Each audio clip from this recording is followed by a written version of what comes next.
하시는 동안 이 지도가 필요합니다. 혹시 없으신 분들은 손을 들어주시면 뒤쪽에서 우리 증인 여성분들께서 좀 없으신 분들은 받아주시고요. 이 시간 여러분 우리 마지막 시간입니다. 목사님 이문호 목사님께서는 한국에서 기독교 TV에서도 성서기들을 강의해 주시고 많은 분들 앞에 하나님의 복음과 또 하나님 주신 지혜를 전하고 계신데요. 우리 목사님 이 자리에 나오셔서 또 마지막 말씀 전해 주실 때 우리 한 마음으로 박수로 환영하도록 하겠습니다. 함께 할렐루야 하면서 박수하겠습니다. 할렐루야.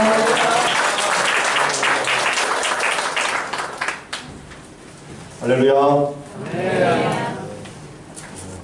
많이 멀어졌네요. 우리가 계속 가깝게만 하다가 멀어지니까 좀 어색하네요. 이제 요청을 두 가지를 드리고 왔고요. 저는 가르치는 교수 사역을 하다 보니까 교수 사역을 하는데 세미나를 해주는 것처럼 부탁을 하다가 또 부흥회를 하라고 해갖고 부흥회도 되고 세미나도 하고 두 가지를 두 마리 토끼를 잡으려니까 쉽지가 않은데 제가 가르치는 내용들이 쉬울 수도 있고 어려울 수도 있는 내용입니다. 이게 성경적인 배경들이 없으면 굉장히 어렵고요. 굉장히 있으면은 그거였구나 하는 것만 맞추면 됩니다. 그래서 오늘 이제 마지막 복음인데 예수님의 사역을 보도록 하겠습니다.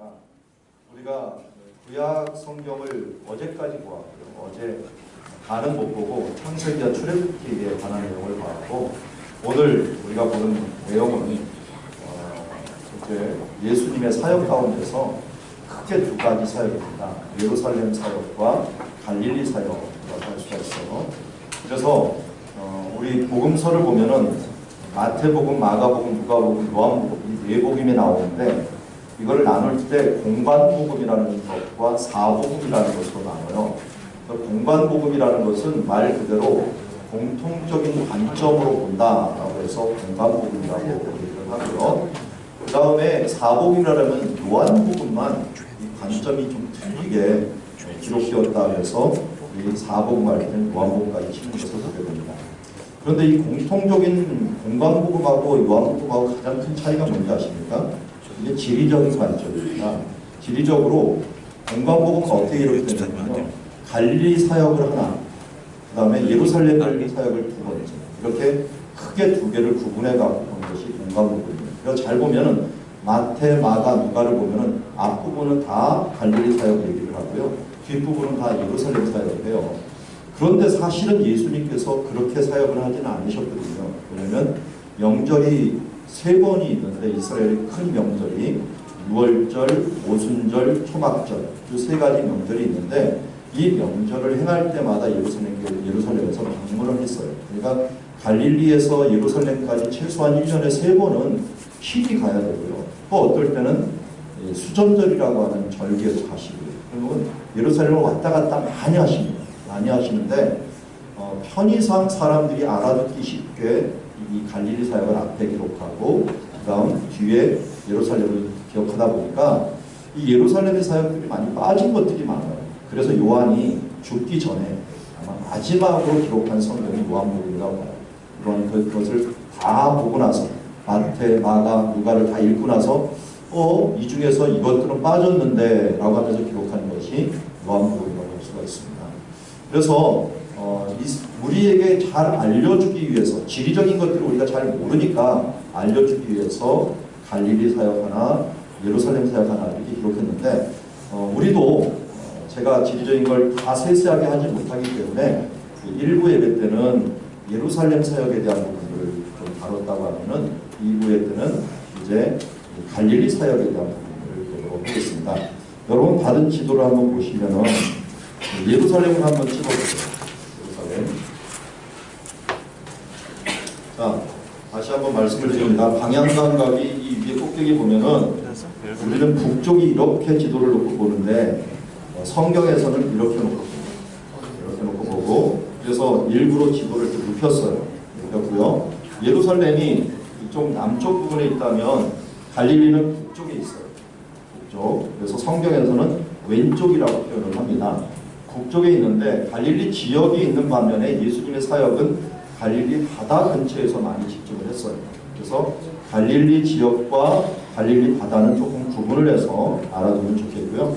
갈릴리 지역은 산지로 대부분 되어 있지만 갈릴리 바다는 호수입니다. 호수.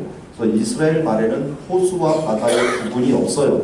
그래서 호수도 바다라고 부르고 바다도 바다라고 부르고 심지어 물이 많이 모여있는 것들도 다 바다라고 부릅니다. 그럼 성경을 솔로몬이 성전을 만들고 나서 저수조를 갖다 큰 걸 노수로 만들어 갖고 큰 노수로 만든 것을 뭐라고 불렀냐면 높바다다. 높바다. 저는 어렸을 때 이 높바다를 잘못 기록했겠지. 뭐 바닥이겠지 라고 생각을 했어요.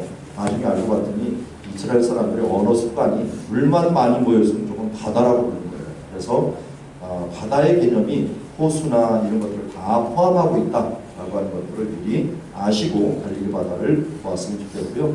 갈릴리 바다로 우리 이제 가볼까요? 갈릴리 지역인데 오늘 우리 보았던 것처럼 마태복음 4장 15절에 예수님께서 갈릴리 가서 사역을 하시는데 이것이 이렇게 얘기를 해요. 예언자 이사야가 이사야서 9장 1절과 2절에 얘기한 것이 이렇게 이루어졌다, 성취되었다라고 얘기하면서 4장 15절, 16절을 얘기하는 거 같이 한번 읽어보겠습니다. 4장 15절, 16절 시작.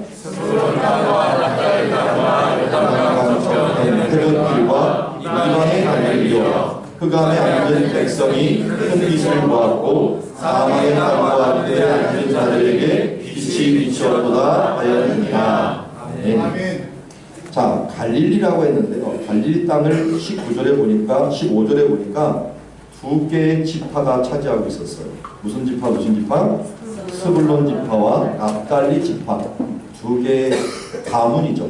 가문이 차지하고 있었는데 그 땅을 말할 때 뭐냐면 흑암에 앉은 백성이라고 말하고요. 사망의 땅과 그늘에 앉은 자들이라고 이야기를 합니다. 왜 이 땅을 갑자기 흑암에 앉은 사람 또 사망의 그늘에 앉은 사람 그 앞에는 이방의 갈릴리라고 얘기했느냐. 잘 보세요. 제가 파란색으로 해놓은 것 보니까 이쪽에 파란색 좌우에 오는 사람이 베니게라고 하는 것은 영어로 페니키아라고 불러요.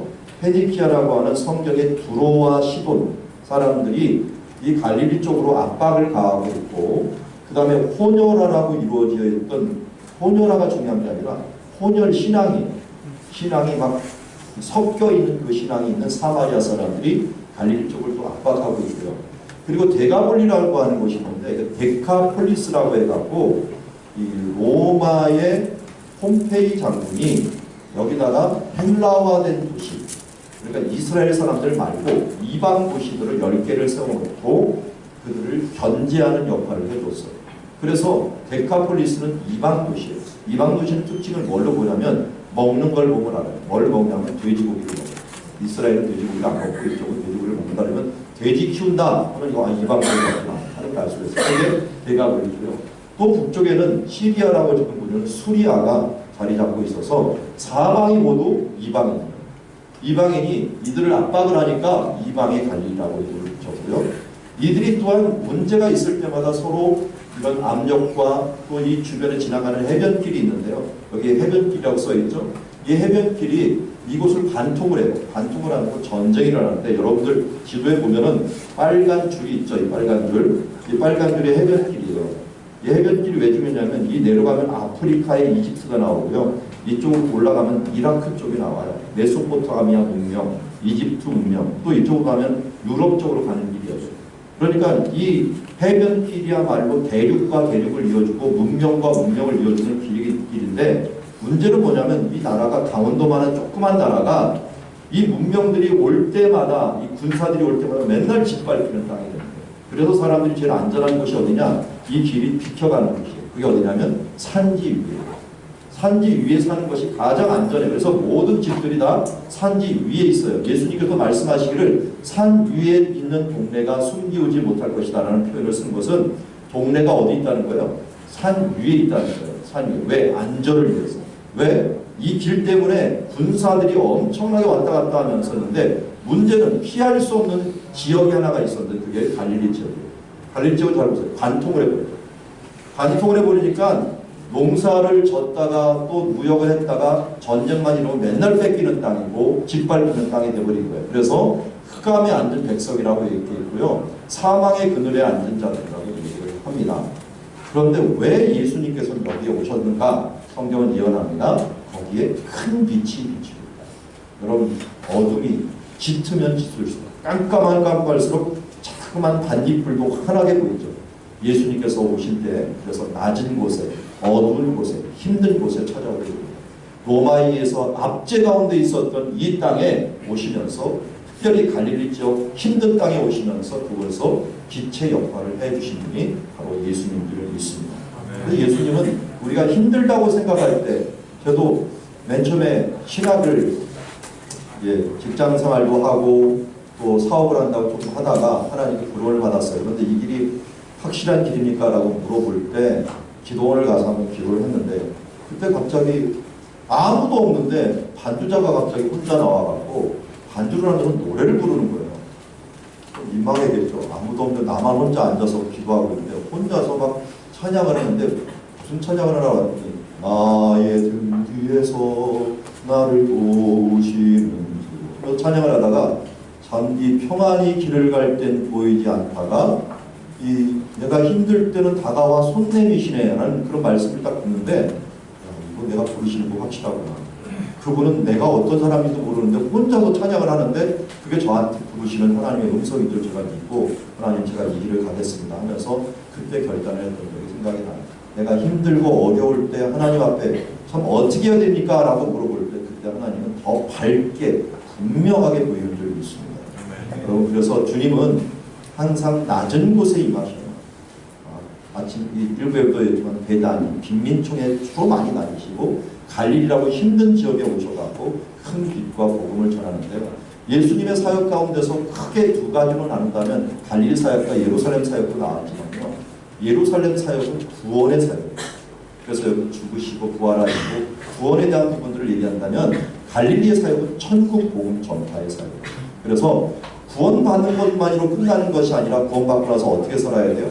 하나님의 사람으로 어떻게 살아야 될까를 고민하는 우리에게 너희들의 천국은 이런 것이다, 천국의 원리는 이런 것이다 하는 것들을 말씀과 비유와 가장 중요한 건 삶이에요. 삶으로 바디 랭귀지로 보여주면서 이러한 삶이 너에게 정말 필요한 삶이다 하는 것들을 알려주시게 됩니다. 그래서 갈릴리 사역을 통해 우리가 제일 바라보는 천국 복음이 무엇인가를 예수님께서 몸소 보여주셨던 것들, 우리가 오늘 다 볼 수는 없지만 복음서의 반에 해당하는 것이기 때문에 다 볼 수는 없지만 그래서 우리가 땅과 관련되어 있는 몇 가지를 보려고 합니다. 먼저 갈릴리 바다를 볼게요. 갈릴리 바다는 이름이 네 가지. 성경을 보다가 갑자기 이 네 가지의 이름들이 혼동돼서 나오게 됩니다. 하나는 갈릴리에 있어서 갈릴리 바다라고 부르고요. 하나는 긴네렛 바다라고 부르는데 긴네렛의 원어는 키노르라는 말에서 나왔어요. 키노르가 하프라는 뜻입니다. 바다 모양이 하프처럼 생겼나요? 그래서 하프 바다라고 부르게 됩니다. 그리고 이것을 헬라어로 얘기할 때 게네사렛이라고도 하고요. 게네사렛을 그냥 히브리어로 번역하면 10개의 강, 10개의 정원이 있는 곳이다 라고 하는 의미를 갖고 있어요. 그래서 게네사렛이라고 부르기도 하고, 또한 이 디베랴라고 하는 도시 옆에 있다 해서 디베랴 바다라 이렇게 얘기합니다. 그래서 잘 보면 이름하고도 관련이 있어요. 여기 보면 이 게네사렛이라는 마을이 있는데요. 이 이름을 따라서 게네사렛 이름을 붙이기도 했지만 게네사렛 호숫가, 게네사렛 바다라고 불렀고, 여기 티베리우스 황제를 위해서 도시 하나를 만들었는데 그게 디베랴예요. 티베리우스 황제의 이름을 따라서 디베랴라고 부르고 그 옆에 있는 바다라서 디베랴 바다라고 이름을 부르게 됩니다. 그래서 이름이 네 가지이지만 다 동일한 이름을 취하고 있고, 이 모양을 따라서 부르기도 하고 지역의 이름을 따라서 부르기도 한 이름이 바로 이 갈릴리 바다인데, 갈릴리 바다에서 예수님이 주로 사역했던 지역을 보니까 동서남북 보니까 어느 지역이에요? 북쪽에서 주로 사역을 하십니다. 북쪽에서 사역하는 이유는 위에서 내려오는 요단강이 있는데 이 요단강이 여기서 물과 물이 만나면서 고기가 많아요. 고기가 많은 곳에는 어부들이 살겠죠. 그래서 어부의 집이라는 뜻을 가진 게 베세다예요. 베세다라는 게 어부의 집이다라는 뜻을 갖고 있어요. 그래서 여기 출신의 제자가 있었죠. 베세다 출신의 제자가 누구냐면 베드로입니다. 베드로의 고향이 베세다였고요. 그리고 그의 동생 안드레가 있고 또 안드레의 친구가 있었죠. 친구가 빌립이었어요. 빌립. 그래서 이 세 명이 바로 이 베세다에서 살았어요. 그 나중에 보면은 예수님께서 빌립하고 또 안드레하고 접촉해서 오병이어 기적을 행할 때 여기서 빌립과 안드레가 등장을 하는데 여기가 고향이기 때문에 예수님께서 말씀하고 그들이 또 찾아온 것을 보게 됩니다. 자, 이런 지역이고요. 거라사 지방이라는 곳이 있는데 이쪽은 동쪽은 데가볼리 지방인데 데가볼리에서 가장 큰 도시가 거라사였어요. 그래서 데가볼리 지방이라고 이름을 붙이기도 하지만 거라사 지방이라고도 이름을 붙이게 됩니다. 또 큰 도시 중에 하나가 가다라였어요. 여러분들 한번 지도를 보세요. 지도를 보면은 여기 갈릴리 바다가 있고 위에 보면 가다라라고 있죠. 그리고 여기 위로 더 올라가면 거라사라고 보입니다. 거라사. 거라사가 데가볼리에서 가장 컸고요. 갈릴리 바다분굴에서 가장 컸던 도시는 또 가다라예요. 그래서 어떨 때는 가다라라고 부르고 어떨 때는 거라사라고 이름을 붙이게 되는데 그냥 지역 이름은 데가볼리 지역이다. 이것을 기억하시고요. 자, 예수님께서 주로 사역했던 그런 갈릴리 바다 중에서도 본거지를 두었던 장소가 있는데 여기서 보니까 본동네라고 하는 표현을 쓰고 있는데 이 본동네가 어디냐? 바로 가버나움. 원래 영어로는 케퍼르나움이라고 부르는데요. 케퍼르라는 말은 뭐냐면은 이것이 마을이라는 뜻이고요. 나훔이라는 건 위로라는 뜻이에요. 뒤에부터 히브리어로 해석하는데 위로의 마을이라는 거예요. 그래서 예수님이 일하였던 그 장소가 가버나움인데 그 일하셨던 내용하고도 일치를 해요. 예수님도 이 땅에 오셔서 우리를 위해서 위로하시고 우리에게 힘을 주시는 사역을 해주셨는데 그 위로의 마을 가버나움에서 주로 일을 했고요. 가버나움 회당이 있었고 회당 가까이 베드로의 집이 있었어요. 그럼 베드로가 가난할까요? 부자일까요? 부자 축에 들까요? 가난한 축에 들까요? 부자 축에 듭니다. 왜냐하면 일단 집이 있었어요. 대일사이가 아니라 자기 집이 있었어요. 자기 집이 있었고 자기 배가 있었어요. 그렇기 때문에 그런데도 불구하고 그의 마음은 어땠느냐? 가난했어요. 그의 마음은 예수님이 언제든지 부르면 쫓아갈 수 있는 준비를 돼 있었고 언제든지 버릴 수 있는 준비가 돼 있었어요. 이런 사람들이 아브라함과 이삭과 야곱의 믿음을 가진 사람들이었어요. 그들에게는 항상 하나님이 주인이었기 때문에 하나님이 원하시면 무엇인지 버리고 하나님을 따라갈 준비가 된 사람, 이걸 성경에서는 제자라고 얘기를 합니다.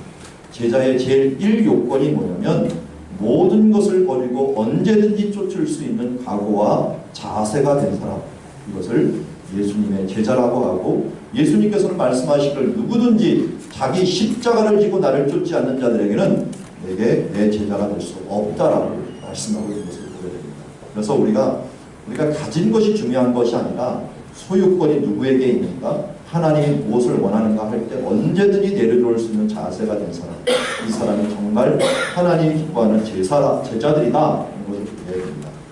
자, 이제 예수님의 사역을 갈릴리에 있는 사역을 다 집약한다면 이렇게 그려놓을 수가 있어요. 자, 이 그림을 하나하나씩 설명을 하면서 나갈게요. 예수님의 첫 번째 사역이 가버나움에서 주로 일어납니다. 여기서 예수님의 사역을 총 3년 반이라고 칩니다. 3년 반. 3년 반 중에서 6개월은 예루살렘 가서 일게 되고요. 여기서 한 3년 정도를 일게 되는데 이 3년 사역 가운데 1년차 사역은 예루살렘이 가버나움을 떠나지 않고 대부분 여기서 일하십니다. 그리고 2년차 사역부터 예수님께서 주변을 돌아보기 시작하는데 2년차 사역에 무엇을 하느냐. 자, 1년차 때는 예수님께서 나사렛에 오셔서 배척을 받으시고요. 받으시고 나서 그 다음 1년차 때 네 제자를 불러요. 네 제자. 이 네 제자는 누구냐면 베드로, 안드레, 야고보, 요한, 이 사람들을 부르게 되고요. 부른 다음에 예수님께서 1년차 때도 귀신과 또 베드로의 장모를 고치시기도 하고 나병 환자를 고치기도 하고 중풍병자를 고치기도 합니다. 그러다가 이제 예수님께서 예루살렘에 갔다 오신 다음에 안식일 논쟁이 일어나고 2년차부터 12제자를 택해요. 그 전부터 계속 따라다녔지만 12제자를 선별을 하게 되고 이때 산상수훈이라고 하는 복음을 전하시게 되고 마태복음 5장부터 7장에 있는 말씀이요. 그리고서 백부장을 취하는 일들로 벌어집니다. 그리고 나서 어디로 가느냐? 바로 넘어갔고 데가볼리 지방으로 가게 됩니다. 또는 거라산 지방이라고 불리는 곳에 가게 돼요. 가는 길에 풍랑을 만나고요. 풍랑을 만난 다음에 그 다음에 도착했을 때 군대 귀신 들린 사람을 고쳐주시는, 귀신 들린 자를 쫓아주셔가고 온전히 하시는 일을 합니다. 그랬더니 사람들이 예수님이 한 명 고치는데 돼지가 몇 마리 죽었을까요? 2,000마리가 죽었어요. 사람들은 뭘 먼저 생각하냐면 온전케 된 것보다 돼지 숫자를 생각해요. 그래서 이러다가 돼지가 다 몰살되겠다. 왜냐면 귀신 들린 사람이 워낙 많은데 이러다가 돼지 다 죽겠다 해갖고 예수님 제발 오시지 마세요 해갖고 부탁을 하는 바람에 다시 돌아갑니다. 돌아갔더니 누가 쫓아왔냐면 야이로, 회당장 야이로가 자기 딸이 병들었다고 쫓아왔는데 나중에 보니까 죽었는데 그 딸을 살리는 일들도 있고 또 가는 길에 또 혈루병 앓았던 여인이 예수님을 붙잡는 일도 일어나게 됩니다. 그러다가 예수님께서 어디로 가냐면 나사렛으로 가갖고 두 번째 갔는데 거기서 두 번째 배척을 또 받아요. 고향으로 갈 때마다 배척을 받아요. 그렇지만 포기하지 아니하고 이번에는 우회적으로 12제자를 파송을 해갖고 주변을 전도를 합니다. 그래서 나사렛은 나중에 보면 최고 큰 기독교 마을이 됩니다. 이것도 예수님께서 고향을 잊지 않고 계속적으로 전도한 결과이고요. 그 다음에 예수님이 어디서 사람들을 모으냐면 베세다 들녘이라는 곳에서 사람을 모으게 됩니다. 이게 이제 3년차 사역이 됩니다. 3년차 마지막 해의 사역이 오병이어 기적을 행하는데 이 기간이 6월절 기간입니다. 그러니까 이 6월절이 끝나고 다음 6월절 때는 예수님께서 최후의 만찬을 하는 식사 기간이고 최후의 만찬 전 1년 전에는 오병이어를 기적을 가지고 사람들과 회면서 식사를 나누는 것입니다. 오병이어 기적이 있은 다음에 예수님께서 가버나움을 가시는 길에 물 위를 걷는 사건이 일어납니다. 예수님은 자연을 거스르는 이적들을 가능하면 안 하십니다. 왜냐하면 예수님이 중요시 여기는 것은 하나님이 만들어 놓은 질서를 존중하셔야 돼요. 그렇지만 특별하게 가르침이 있어야 할 때, 예수님이 어떤 분인가를 가르쳐야 할 때는 자연을 거스르는 일들을 하곤 합니다. 그게 오병이어 기적이었고 그게 물을 위를 걷는 장면이라고 할 수 있습니다. 그래서 자연을 거스르면서 하는 예수님이 어떤 분인가를 분명히 나타내셨고요. 그리고 나서 게네사렛 쪽으로 갔는데 거기서 예루살렘에 온 사람들이 자꾸만 의식을 가지고 자꾸만 트집을 잡고 하자 예수님께서 그들을 책망하시고 어디로 가셨냐면 두로와 시돈이 있는 장소로 가게 됩니다. 특별히 두로 지경에 가셔갖고 수로보니게 여인의 딸을 병을 고치게 됩니다. 수로보니게라고 하는 뜻은 수리아의 베니게라는 뜻이에요. 수리아의 페니키아, 시리아의 페니키아라는 뜻으로 거기에 살아가는 여인의 병을 고치게 되는데 이 병을 고칠 때 우리가 기억해야 될 것은 이 장소가 예전에 엘리야가 사렙다 과부의 아들을 살렸던 장소라는 걸 알 수가 있습니다.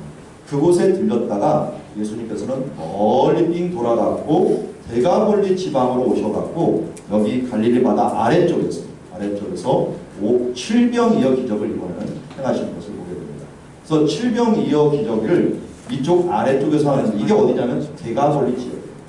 그러니까 데가볼리는 아까 누가 산다고요? 돼지가 사는 걸 보니까 누가 살아요? 이방인들이 사는 거예요. 헬라인들이 사는 거예요. 이 오병이어 있는 이 지역은 유대인들이 사는 것입니다. 그러니까 오병이어 기적과 7병이어 기적은 굉장히 비슷해요. 보리떡 5개와 물고기 2마리, 보리떡 7개와 물고기 2마리를 가지고 여기서는 먹였더니 몇 명이 먹었어요? 오병이어 기적에서는 5,000명이, 남자만 5,000명이니까 애들까지 한 2만 명이 먹었고요. 이쪽은 얼마나 먹었을까요? 7병이어는 4,000명이 먹었습니다. 남자만 4,000명이니까 이것도 뭐 15,000명 이상이 되겠죠. 그런 사람들이 먹였고 여기 남은 것이 얼마? 12 뭐예요? 광주리. 틀렸습니다. 광주리가 아니에요. 바구니고요. 바구니고 지난번에 여기 큐티세미나 오셨던 목사님이 교회 이름을 잘못 적어갖고 제가 항상 민망합니다. 12 광주리라는 건 성경에 없습니다. 여기 7 광주리. 한마디로 이 광주리는 커요. 이 한 광주리에다가 12바구니를 다 집어넣을 수가 있어요. 그만큼 이쪽에 더 많이 남은 거예요. 여기 어느 지역에 이방인 지역이에요. 이방인 지역이 훨씬 더 많이 남았다라는 것은 나중에 이 떡이라고 하는 건 하나님의 말씀이죠. 하나님의 말씀이 어떻게 일어난다는 거냐면 유대인들에게도 많이 남지만 12바구니 남을 거다. 그렇지만 이방인들에게 복음을 전한 다음에는 7 광주리가 남을 거다. 라고 해요. 이 광주리를 타고서 탈출한 사람이 있어요. 누굴까요? 사울이라는 청년이에요. 사울이 다메섹에서 복음을 전하다가 광주리 타고 탈출을 해요.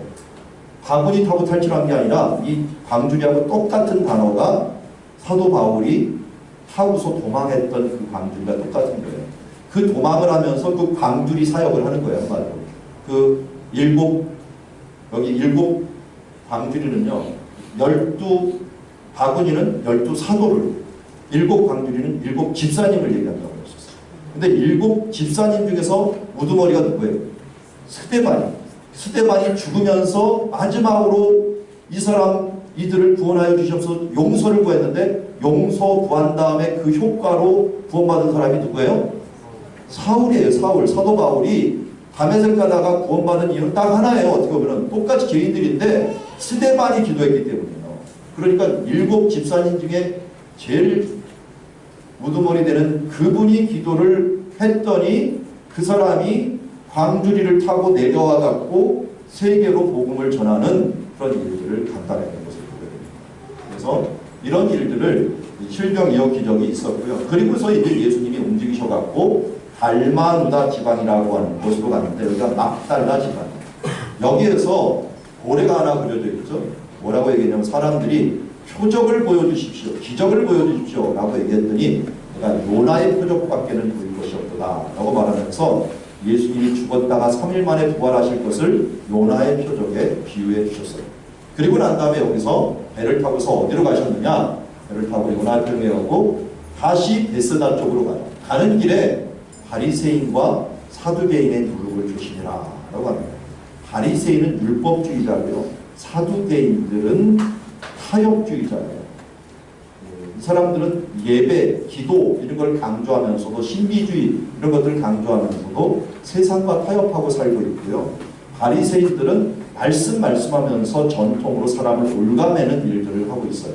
그러니까 우파 좌파하죠. 그런데 성경에서도 잘못된 우파가 바리새인이고요, 성경에서 잘못된 좌파가 바로 사두개인이에요. 이렇게 세상과 타협하는 사람이 있는 반면에 형식주의로서 하나님의 말씀을 갖다가 굳어버리게 만드는 바리새인과 같은 사람들이 있어요. 이런 두 사람들의 모든 것들을 너희가 조심해라. 어떻게 보면 형식주의도 조심하고 하나님 안에서 너희가 타협주의도 세속화도 조심해라. 그래서 중심을 잘 잡아라 라고 말씀하는 게 바리새인과 사두개인의 도덕을 조심하라는 거예요. 그리고 나서 베세다에 들려가고 맹인의 눈을 뜨게 하고 뜬 다음에 어디로 가냐면 가이사랴 빌립보로 갑니다. 여기에서 베드로에게 신앙 고백을 받죠. 무슨 신앙 고백입니까? 같이 해볼까요? 주는 살아계신 하나님의 아들입니다 라고 하는 신앙 고백을 받으시고, 그 다음에 산으로 올라가요. 높은 산으로 올라가는데 이 산을 우리는 변화산이라고 부르는데요, 원래 헤르몬산이라고 추정이 됩니다. 헤르몬산에 올라가고 예수님께서 하신 말씀이 뭐냐면은 그 주제가 모세와 엘리야하고 만나가고 무슨 주제를 갖고 얘기하냐면 결세, 예수님의 죽으심에 대해서 의논을 하십니다. 그리고 나서 이제부터 여기서 예수님의 죽음의 길을 가게 됩니다. 왜냐하면 이 죽음이 있어야만이 구원이 있기 때문에. 천국 복음이 끝나고 이제 죽음의 길을 가는데, 그 죽음의 길 가운데서 맨 마지막에 있었던 일이 뭐냐면 반세계를 드리는 장면이에요. 우리 일부 예배에 참석하신 분들은 말씀을 드렸는데요, 반세계는 뭐 하는데 드리는 거예요? 생명의 값입니다. 생명의 값. 생명의 값으로 인구 조사할 때 드리는 건데, 예수님께서는 이 반세계를 베드로와 함께 나눠주시면서 그 다음 이 반세계이 되기 위하여 예수님께서는 예루살렘을 향하여 가는 것이 예수님의 갈릴리 사역의 끝입니다. 자, 예수님의 3년 사역, 이 정도면 간단하죠? 여러분들 3년 동안 움직이는 거 기록하면 이렇게 단순하게 나옵니까? 그러니까 어렵다고 생각하지 마시고 3년 치고는 간단하구나, 이렇게 좀 쉽게 생각하고 접근을 해야지 쉬워지지 되게 복잡하네 이러면은 외워지지가 않습니다. 이 자료들을 제가 드리고 가니까 한번 보시면서 예수님이 이렇게 움직이시는구나 하는 것들을 보시길 바라고요. 자, 이제부터는 갈릴리 지역을 좀 소개를 해드릴게요. 그 사건들을 간단히 얘기를 해드렸으니까 간단히 얘기한 것들을 뭐 다 기억은 못하더라도 그 중에서 이 정도는 좀 기억했으면 좋겠다라고 하는 것들을 말씀을 드리겠습니다. 자, 예수님께서 사역을 하실 때 주로 어디에서 사역을 했냐면 갈릴리 주변에서 사역하시면서 어느 때는 산에 올라가시고 어떨 때는 바닷가에 가십니다. 그래서 이 베드로를 부를 때는 바닷가에 가서 배를 타고 계시고요. 또 산상수훈을 하실 때는 산에 올라가 앉으셨다라고 합니다. 그래서 앞에 보이면 여기 교회가 하나 있는데요. 이 교회가 산상수훈교회 팔복 말씀을 말씀하셨다 해서 팔복교회라고 부르기도 합니다. 이걸 교회를 지은 사람이 우리는 무솔리니, 독재자, 이탈리아의 독재자 무솔리니 돈을 내갖고 자기를 속죄해달라고 해갖고 지었는데 이게 독재자들이 지은 게 갈릴리에서 가장 아름다운 교회가 되었으니 아이러니한 모습을 보게 됩니다. 자, 여기서 중요한 것은 예수님께서 산에 올라가 앉으셨는데 한번 생각을 해봅시다. 예수님이 여기 앉으셨을까요? 여기 앉으셨을까요? 꼭대기 앉으셨을까요? 꼭대기 앉으면 제자들은 밑으로 나오고요. 이 아래쪽에 앉으시면 제자들은 위에 있겠죠. 어느 쪽에 앉는 게 정상일까요? 시간에 따라 틀려요. 시간에 따라서 바람이 어떻게 부냐면요. 바람이 바다 쪽에서 이쪽으로 불 때가 있고요. 산에서 이렇게 불 때가 있어요. 그러니까 어느 때는 바다에서 육지로 불고 어느 때는 육지에서 바다로 부냐. 아침이 되면은요. 오전에는 바다 쪽에서 육지 쪽으로 바람이 불고요. 그리고 저녁이 되면 육지에서 바다 쪽으로 바람이 붑니다. 이걸 예수님께서 이용하셨어요. 이용하셨는데 사실은 예수님이 이용하기 전에 이미 로마인들, 헬라인들이 잘 이용하고 있었어요. 여기 원형극장을 제가 해놨는데 원형극장에 딸이 서 있네요. 딸이 서갖고 여기 에베소에 있었는데 에베소가요 26,000명이 수용하는 장소인데 마이크 하나도 없이 아주 선명하게 말을 듣고 연극을 공연할 수 있었어요. 어떻게 할 수 있었을까요? 이게 바닷바람. 그래서 모든 연극장은 밤에 공연을 하지 않고 사실 낮에 공연하기 때문에 바다를 이쪽이 바다를 향하게 되어 있고요. 바다에서 불어오는 바람을 가지고서 공연을 하게 되어 있습니다. 그래서 몇만 명은 필요가 없고 어느 방향이느냐 하는 게 중요한 거예요. 그래서 예수님이 오병이어 기적하면 5,000명, 2만 명 이 정도 됐을 텐데 어떻게 말씀을 전했을까라고 했는데 그게 바람을 이용합니다. 그래서 아침에는 이곳에 서서 바닷가에 서서 말하면은 사람들이 이곳 말씀이 쫙 바람을 타고 들어가고 산에 올라가 앉았으니까 어느 때인가 이게 저녁이 되는 때였어요. 오후가 되면은 예수님께서 올라갔다가 앉으시면 제자들이 밑에가 있으면 바람을 타고 쫙 내려가는 거예요. 제가 그래서 여기 와서 많이 시연을 했어요. 학생들을 데리고 가고 한번 하고 옛날에 수영로교회 정필동 목사님 왔을 때도 한 200명이 왔어요. 그때 목사님 오늘 아침이니까 이 밑에 내려가십시오. 그리고 여기서 설교하고 성도들은 여기서 들었어요. 한 100m 떨어졌는데 너무 잘 들어요. 너무 잘 들어요. 이게 예수님이 이용했던 방법이에요. 이렇게 지역을 이용해갖고 예수님께서 말씀을 했고 이런 데서 바로 복에 대한 첫 번째 설교를 했어요. 심령이 가난한 자는 복이 있나니 천국이 그들의 것이며 이걸 또 다른 말로 얘기한다면 헝그리 정신을 가진 사람은 복이 있나니 그가 천국을 소유할 것이다 라고 얘기합니다. 그래서 하나님은 우리에게 복을 주시려고 해요.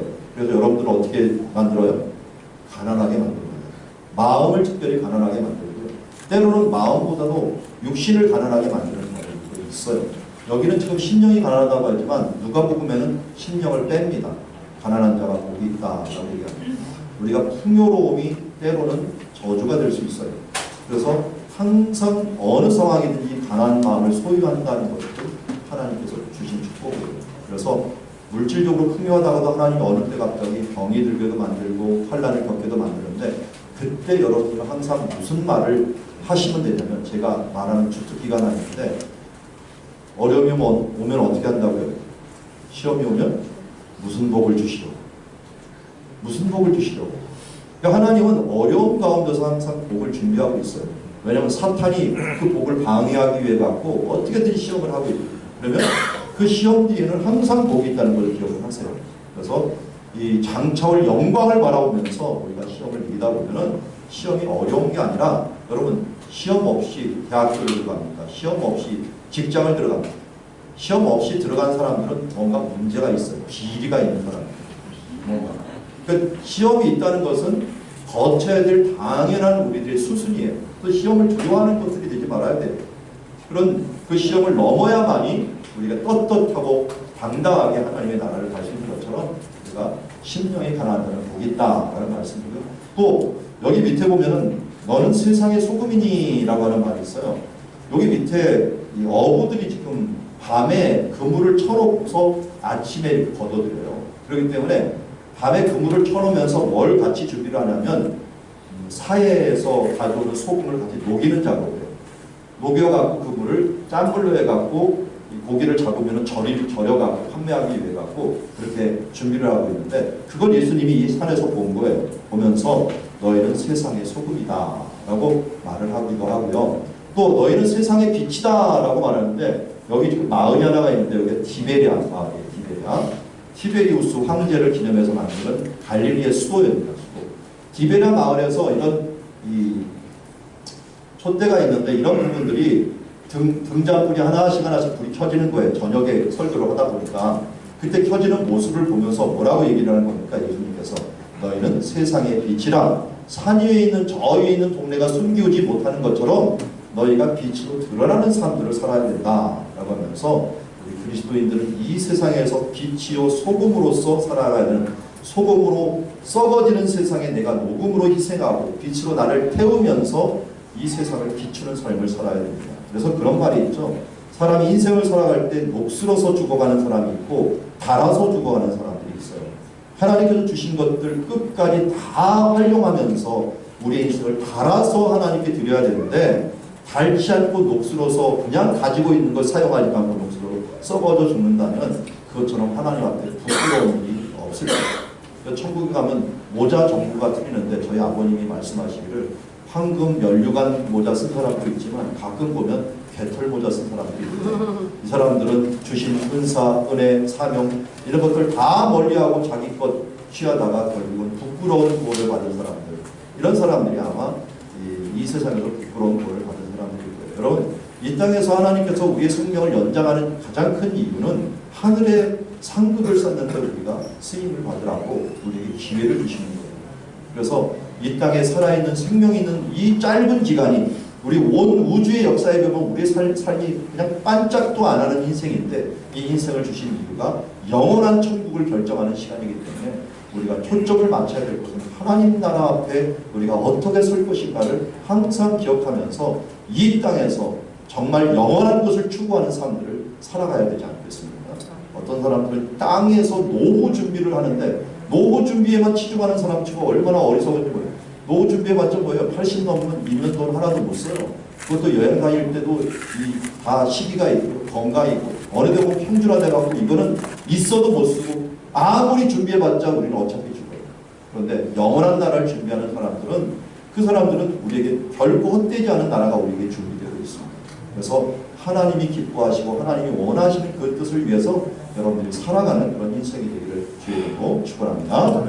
이게 이제 팔복의 말씀을 주셨고요. 이제 여기에서 또 여러 가지 산상수 중에서 중요한 말씀을 많이 주셨는데 그 중에 백합화 이야기가 나와요.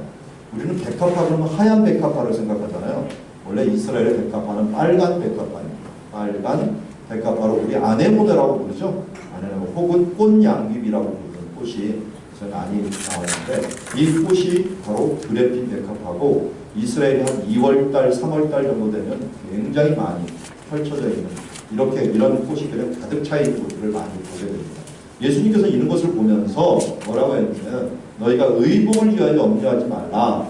드레 백합화가 어떻게 자라는지 생각해보라. 수고도 하냐고 길쌈도 아니하니라. 그러나 내가 너에게 말하노니 솔로몬의 모든 영광으로 입은 것이 입고 달아난 같이 못할도다 라고 말하면서 무엇이라고 하냐면 그러니까 너희는 어떻게 살아야 되느냐. 먼저 그의 나라와 그의 의를 구하라. 그리하면 너의 필요한 모든 것을 더해 주시리라. 여러분 이 말씀을 믿습니까? 아멘. 그렇게 사십시오. 여러분 이상하게 사람들이 순서를 바꿔요. 순서를. 먼저 자기 것을 구하고 그 다음에 하나님의 것을 구하버리니까 우선순위를 바꾸니까 하나님께서 복을 주실 수가 없어요. 그러면 하나님의 복과 여러분 주기도문을 보세요. 주기도문을 보면 앞에 뭐예요? 하늘에 계신 우리 아버지 이름이 거룩히 여김을 받으라고 하나님 것을 먼저 구하고 그 다음 뒤에 뭐예요? 일용할 양식을 주시옵소서, 시험 들지 말게 하옵소서, 유혹에서 구해 주시옵소서 이렇게 얘기하잖아요. 순서가 어떻게 됐어요? 먼저 그의 나라, 그 다음에 우리의 필요한 것을 구하는 거예요. 이게 우리의 큰 기도 제목이 돼야 되는데 이 옷을 갖다가 단추를 거꾸로 하다 보니까 이 인생이 꼬여버리는 수가 있어요.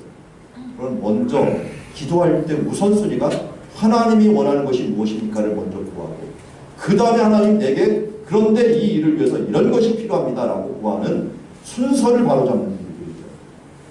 왜 그래? 왜 이렇게 안 합니까 사람들이? 염려를 해서 그래요. 염려를 해서. 근데 염려가 이해는 돼요. 너무 어려운 시대를 살다 분들은 이 염려가 아주 심해요. 저희 부모님들도 6.25를 지나오고 또 일제강점기를 지나오면서 어려운 시대니까 먹고 사는 문제다가 너무 심하다 보니까 우리 어르신 시대 때 항상 인사가 뭐였습니까? 식사하셨습니까? 아침 드셨습니까? 이게 그들의 인사였어요. 그러니까 복이 뭘로 생각하면 그들은 복 그러면은 물질의 복이 복이라고 생각을 했어요. 그런데 성경은 그렇게 얘기는 하지 않아요. 저만 하더라도 그래도 먹고 사는 문제에서는 조금 자유로운 시기에 이제 살아오다 보니까 이런 것보다 정말 중요한 게 있는데 라고 하는 생각을 가졌는데 성경은 먹고 사는 문제보다 더 중요한 것이 있는데 그게 먼저 그의 나라와 의를 구하라. 그리하면 필요한 모든 것을 이런 사람이 여유 있게 살아요. 여러분 이 순서를 바꾸면 이상하게 힘들게 삽니다. 막 꼬여요. 일이 막 꼬여. 그런데 내 삶에서 하나님의 일을 먼저 진행하고 먼저 성경 보고 먼저 말씀 보고 먼저 하나님의 일을 수행하는 사람들로 살아갈 때 이게 하나님께 복을 줍니다. 그래서 우리가 지금 일주일 중에 오늘이 무슨 날이 몇 번째 날이에요? 일주일 중에 첫 번째 날이에요. 첫 번째 날을 하나님께 드리고 첫 번째 시간을 하나님께 드리고 먼저 그의 나라와 그의 의를 구할 때 하나님께서 그의 모든 것을 더해 주실 것이다. 이게 안 되면 저한테 찾아오세요. 제가 하나님께 따져갖고 교정을 해드리도록 하겠습니다. 이렇게 살면 돼요. 근데 안 하니까 문제가 돼요. 그러면서 왜 이걸 못하느냐? 자꾸만 염려를 하니까 그래요. 내일을 염려하지 말라. 내일은 내일 염려할 것이요 한날의 괴로움은 족하니라 라고 하면서 산상수에서 말씀하십니다. 자, 이제 예수님께서 가버나움을 떠나갖고 딱 한 번이 아니죠. 이제부터 처음으로 시작을 합니다. 시작할 때 어디를 가냐면 저 가버나움, 제가 있는 곳이 가버나움이라면 건너가고 배를 타고 이렇게 갑니다. 가다가 이제 가는 길에 풍랑을 만나게 되는데요.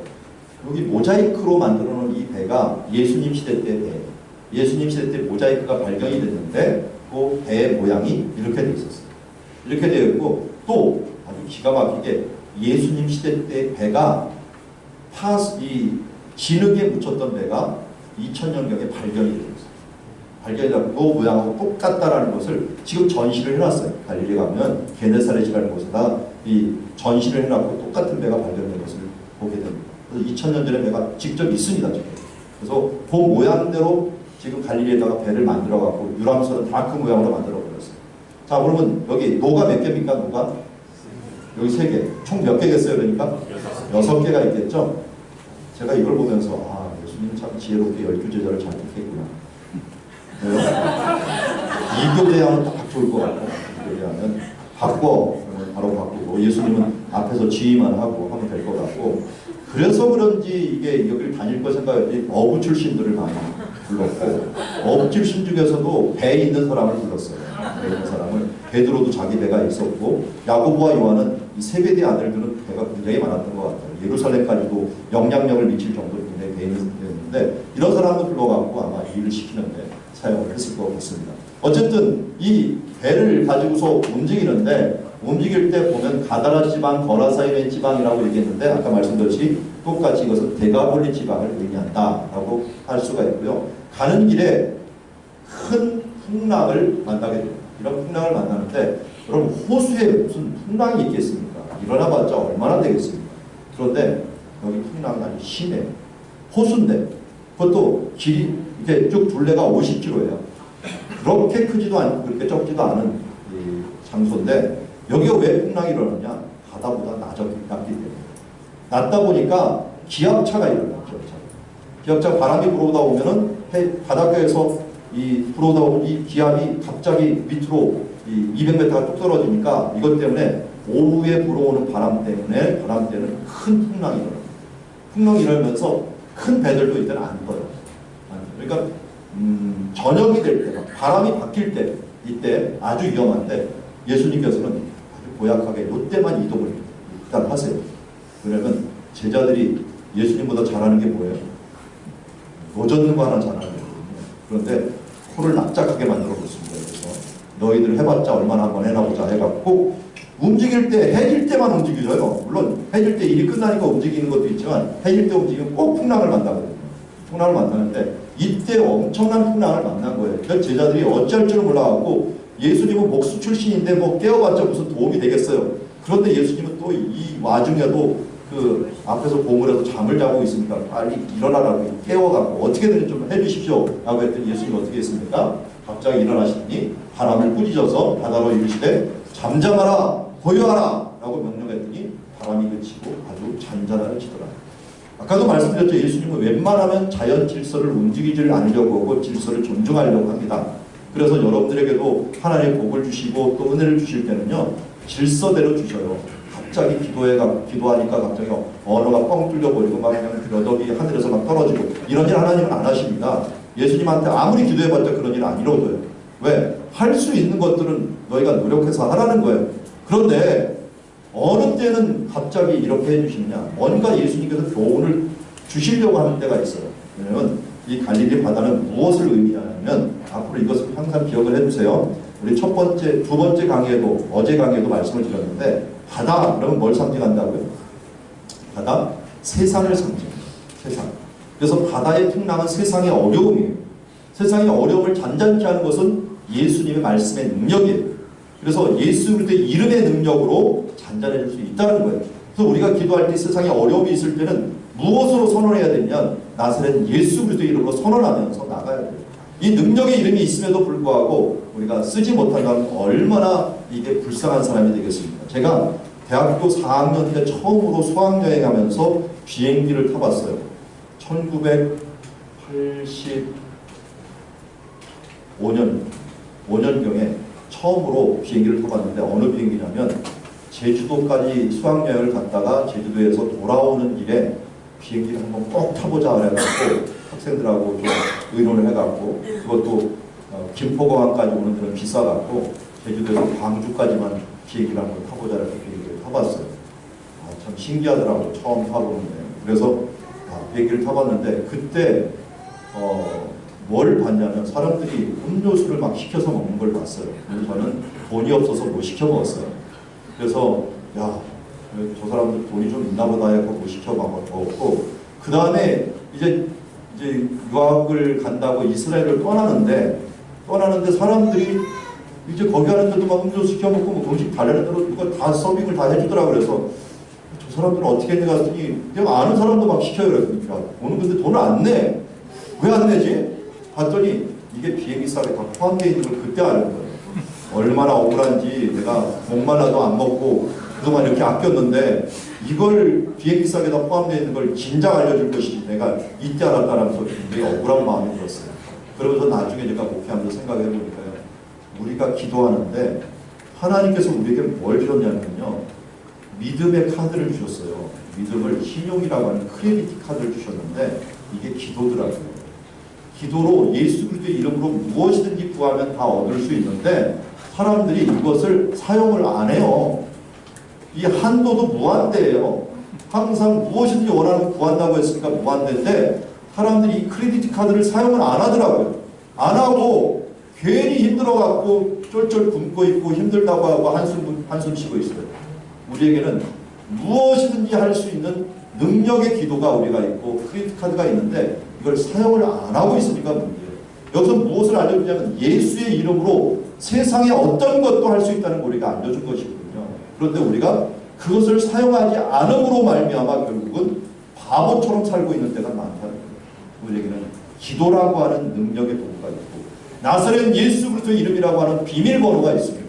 이 비밀번호만 쫙 기록하면은 우리가 얼마든지 하나님의 나라에서 승리할 수 있고 풍족한 삶과 형통한 삶을 누릴 수 있는 줄 믿습니다. 네. 예수님은 말씀하고 또 성경은 말합니다. 믿는 자에게는 능치 못함이 없느니라 라고 말씀하시고 예수의 이름으로 여러분들 언제든지 나가길 바랍니다.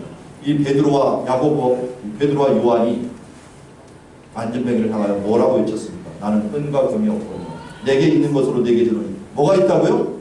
나사렛 예수 그리스도 이름으로 명하노니 일어나 걸으라. 우리에게 있는 이름은 나사렛 예수 그리스도 이름이 있는 줄 믿습니다. 오늘 세상이 아무리 힘들더라도 이제 이것을 잠잠케 할 수 있는 능력이 있습니다. 그러면서 이런 바람이 이 불어오는 걸 제가 봤는데 한 3m까지 이런 바람. 그런데 이 바람을 보면서 제가 설교를 준비하면서 말씀을 준비하다가 뭘 느꼈냐면 제자들의 믿음이 이때 예수님에 대한 확실한 믿음이 있었으면 이 배가 뭐가 됐을까 생각해보니까 바이킹이 됐더라고요. 바이킹 타보셨습니까? 돈 내고 타보는 거 있잖아요. 올라갔다 내려왔다 하는데 왜 돈 내고서 그렇게 막 힘든 걸 타는지 모르겠어요. 지금 해보니까 그런데 그때는 재밌어하고 탔는데 나중에 보니까 왜 내가 돈 내고 나서 겁을 먹고 막 소리를 지르고 말리고 하는 걸 생각을 했는데 그래서 막 요령도 막 익히고 그랬는데 그래도 나중에 제가 유격훈련을 군대에서 받고 나서 바이킹을 타봤는데 그 다음부터 하나도 안 무섭더라고요. 왜냐하면 유격훈련 받을 때 어떻게 내려갈 때 어떻게 안 무서운지를 배웠어요. 이 줄을 딱 매고서 밑으로 내려가는데 내가 발을 굴라고 뛰어 내려가면은 하나도 안 무섭고 이게 대롱대롱 안 달려. 그런데 무서워하면은 이 절벽을 내려가다가 대롱대롱 달려버려요. 그러면 실컷 두드려 맞고 다시 뛰어 내려가야 돼요. 그럼 어떻게 돼요? 이 한 가지 방법은 발을 막 구르면서 내가 직접 막 그냥 적극적으로 내려가는 거예요. 적극적으로. 그러면 재밌기도 하고 무섭지도 않더라고요. 그래서 바이킹 탔을 때 제가 노하우를 가려가고 바이킹이 제일 무서울 때가 어때요? 이렇게 하고 밑으로 확 내려갈 때잖아요. 그러면 어떻게 하면 내려가기 전에 내가 먼저 발을 굴러가고 먼저 막 내려가려고 그래요. 그러니까 하나도 안 무섭더라고요. 그러고 나니 그 다음 타기가 싫더라고요. 하나도 안 무서우니까 뭐 탈 필요가 보니까 할 정도였는데 여기서도 마찬가지예요. 하나님이 예수님이 나를 보호하신다는 게 확실하면 어떻게 해요? 풍랑 이름은 뭐예요? 재미가 있는 거예요. 노는 시간이에요. 내가 바이킹 타고 와 하면서 누르면 되지. 그것 때문에 소리를 지르는데 그렇다고 뭐 무서워 죽어요? 그건 아니잖아요. 무섭더라도 재밌잖아요. 그게 세상을 즐기는 방법 중에 하나예요. 그럼 옛날에 이 헤일이 왔을 때 사랑하는 사람이 뭡니까? 인도 서핑하면서 파도를 타는 사람 살았어요. 그런데 파도를 즐기지 못하고 도망간 사람은 죽어버릴 거예요. 우리가 하나님 나라 앞에서 환란이 오는데 피할 수 없으면 즐겨라고 하는 것처럼 우리가 하나님 나라 환란이 오더라도 그것을 통하여 그냥 한숨 쉬지 말고 그것을 향해 달려가고 예수 그리스도의 이름의 능력으로 선언하면서 우리가 주님이 나와 함께 계시다는 것을 함께 누리면서 축복하면서 기뻐하면서 감사하며 살아가는 여러분들의 인생이 되기를 원합니다. 자, 이제 도착한 장소가 어디냐면 무덤이에요. 무덤은 예전에 뭐가 돼 있었냐면 이렇게 동굴이었어요. 동굴이었기 때문에 이 돌로 이렇게 가리는 동굴이었는데 무덤 마가복음 5장에 보면 예수님께서 더러운 귀신 들린 사람이 무덤 사이에서 나왔다라는 말을 하는데 우리나라에서는 번역을 사이라고 말했는데 원어에는 무덤 안에서예요. 우리는 번역을 무덤 안에서 나왔다는 건 큰일 나죠. 우리나라 사람들한테. 왜요? 이 봉분이 있는데 무덤 안에서 퍽 튀어나왔다고 생각하잖아요. 그럴까봐 무덤 사이에서라는 표현을 썼는데 원래는 원어에는 무덤 안에서 나와요. 안에서.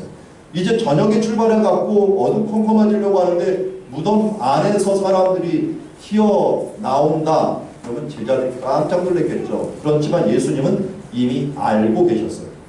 귀신이 벌써 느꼈기 때문에 귀신에게 미리 명하였기 때문에 알고 있었기 때문에 여기 안에 보세요. 저 귀신 보입니까? 잘 보세요. 귀신 잘 보입니다.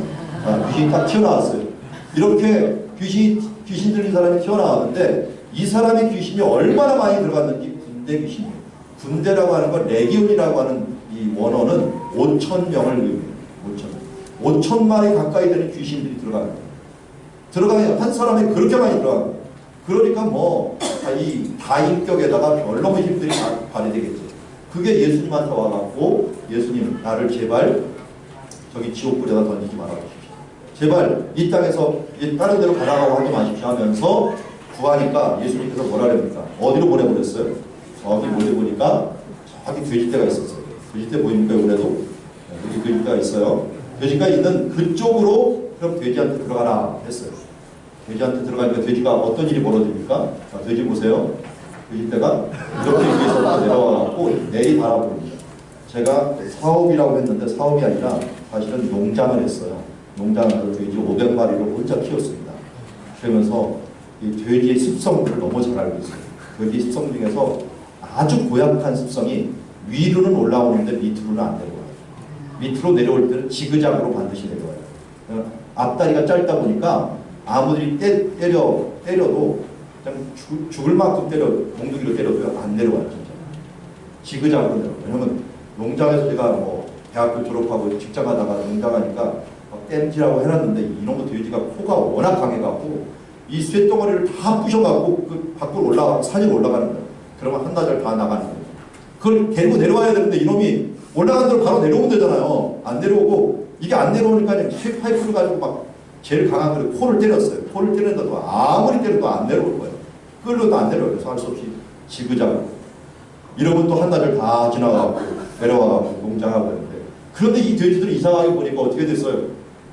돼지가 어떻게 해서 떼가 바다를 향하여 내리다라 바다로 내려가고 어떻게 해서 몰살을 하거늘 하면서 이렇게 몰살을 해버린 거예요.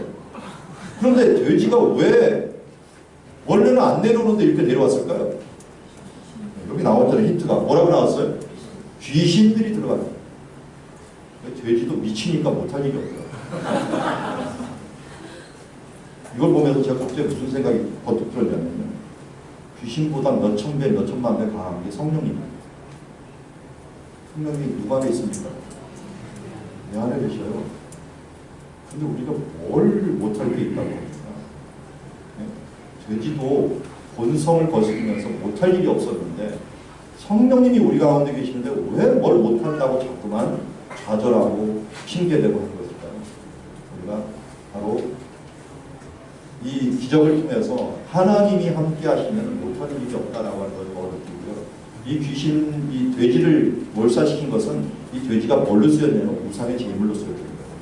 그 우상의 제물을 예수님이 다 제거를 하시는데 이때 이제 이 대가볼리에 있는 사람들이 예수님이 들어오면 큰일 날 것 같아서 예수님을 보내갖고 예수님께서 다시 가버나움에 가서 일을 하십니다. 그러다가 이제 3년 차가 돼갖고 예수님께서 제자들을 어디다 모이시냐면 이 베세다 들녘에서 모이십니다. 베세다 들녘. 앞에 보이는 게 이제 베세다 들녘인데요. 이쪽이 베세다 들녘이고 이게 베세다라는 도시예요. 도시가 있고 베세다 들녘이고 이 멀리가 갈릴리 바다. 갈릴리 바다 있고 넓은 들판이 있고 있는데 이 들판에서 오늘 떡 5개와 물고기 2마리를 가지고 5,000명을 먹이는 사건이 있었습니다.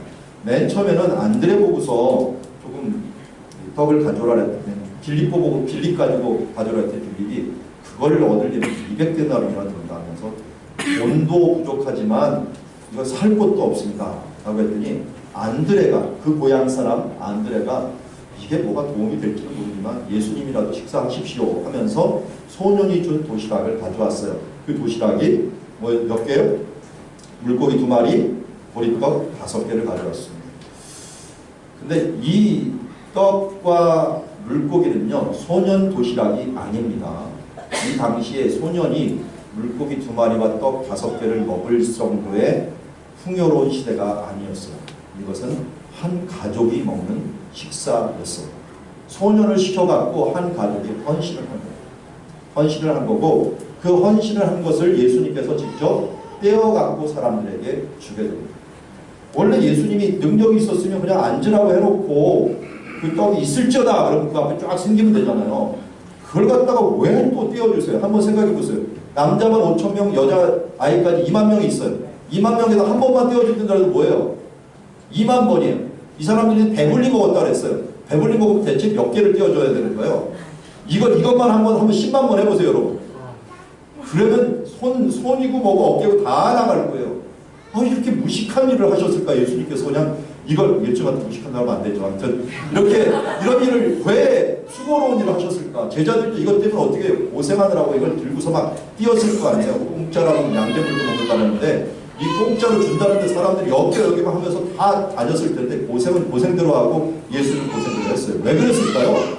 왜? 아까 힌트를 드렸어요. 이게 성찬식. 이게 예수님의 1년 전 성찬식. 제자들하고 성찬식을 하기 전에 대중들하고 함께 식사를 한 거예요. 그러면서 요한복음 6장 이거를 해석을 해줘요. 왜 이것을 했는 줄 아느냐? 내가 생명의 떡이라는 걸 알려주기 위함. 내가 생명이기 때문에 내가 떼어주는 거다. 우리는 뭐 하는 거예요? 그 떡을 가져다가 우리도 먹지만 다른 사람에게 나눠주는 일들을 하는 게 제자예요. 제자들은 예수님의 그 떡을 받는데 왜 이 떡이 중요해요?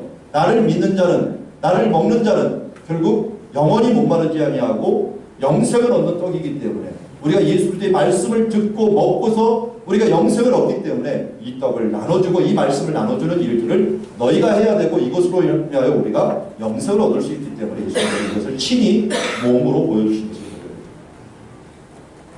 그리고 남은 조각이 얼마였다고요? 12바구니가 남았어요. 여기 보면은 오병이어 기적 모자이크를 그려놨는데 떡이 몇 개냐면 하나, 둘, 셋, 네 개가 있어요. 원래 5개야 되잖아요. 하나는 어디 갔죠? 누가 떡 먹었어요? 누가 이 떡을 먹었을까? 예수님께서 하나 들고 지금 축사하는 중이에요. 이 사람들이 해석을 그렇게 하더라고요. 어쨌든 물고기 2마리하고 떡 5개를 가지고 남은 조각이 이제 12바구니가 되어갖고 버리지 말라고 했습니다. 자, 여기서 2가지를 말씀드릴게요.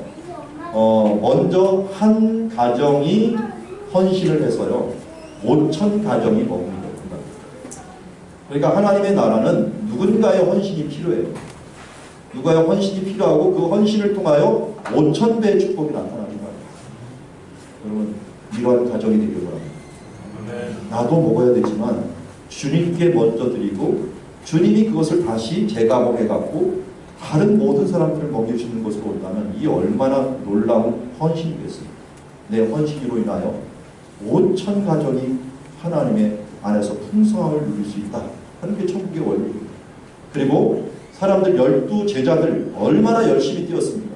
그런데 예수님이 얼마나 대단하신 분이냐. 먹고 남아갖고 각자 다 안 먹은 것만 거뒀는데도 불구하고 12제자들이 각기 한 바구니씩을 얻었어요. 여러분 우리가 헌신하면 내 건 어딨지? 라고 고민할 필요가 없어요. 나중에 우리 여러분들 갔으면은 먹고 남을 수 있는 12바구니가 되어지고 있습니다. 그리고 제자들도 얼마나 배고팠을까요? 그런데 배고프지 않은 이유가 뭐냐면 보람이 있었기 때문에. 여기서 제가 갈릴리 바다에서 해가 지는 것을 보면서 제자들의 마음 상태를 한번 봤어요. 열심히 뛰어다니는 사람, 배고픈 것도 잊어버리고 열심히 뛰어다니는 사람. 여러분 마라톤 경기에서 어떤 사람은 마라톤을 다 끝나고 나서 대부분 다 쓰러져요. 한 사람만 안 쓰러지고 또 뛰어요. 누굴까요? 꼭 마라톤 경기 일어나면 똑같은 현상이 일어나요. 다 도착하면 다 넘어지는데 한 사람은 한 바퀴 더 뛰어요. 운동장 한 바퀴 더 뛰는 사람 누구죠? 1등한 사람. 무수한 사람입니다. 여러분 하나님 앞에서 보람이 있다는 것은 우리를 힘을 다시 주는 일들을 해줘요. 세상 사람들도 그래서 보람을 느끼려고요. 옛날에 책이 두꺼웠는데 책을 얇게 만들어요. 한 권 뛰었다, 2권 뛰었다 이렇게 보람을 막 주려고 하는데 하나님 나라에서도 이 보람이 필요해요. 보면서 항상 감사하면서 나를 돌아보면서 하나님 주시는 이 보람이 있을 때 정말 신앙생활을 하고 싶지 보람도 없는데 어떻게 신앙생활을 하겠습니까?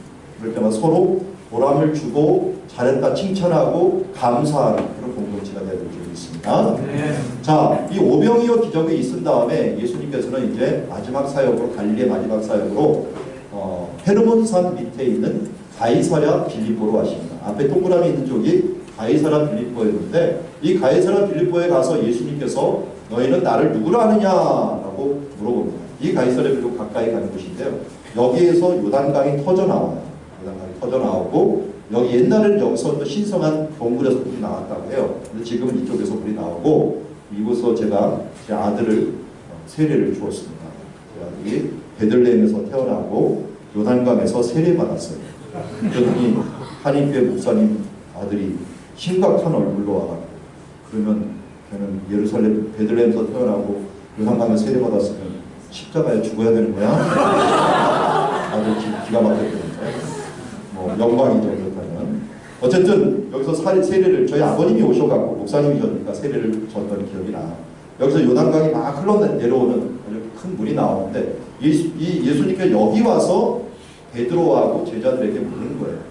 왜냐면 여기 요단강 근원이기도 하고 또 여기 뭐가 많았냐면요. 이 주변에 이곳에 이런 신전들 모양, 이 신전들 모양들이 굉장히 많아갖고 이럴 때 이런 많은 신전이 있어요. 황제 신전뿐만 아니라 판신전이라고 목자들의 신이라고 유명한 신전이 있었어요. 이 신전이 있는 곳에서 예수님께서 너희는 나를 누구냐 그러니까 베드로가 예수님은 뭐라고 얘기했어요? 주는 그리스도시요 살아계신 하나님의 아들이십니다 라고 말하는데 원래 원어에는 뭐라냐면 다 정관사가 붙어있어요. 주는 그리스도시요 그 하나님의 그 아들입니다.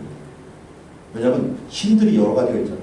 이런 잡신들이 아니라 우리 유일하신 하나님 여호와의 유일하신 아들이십니다 라고 하는 신앙 고백을 여기서 하게 된 것을 보여요.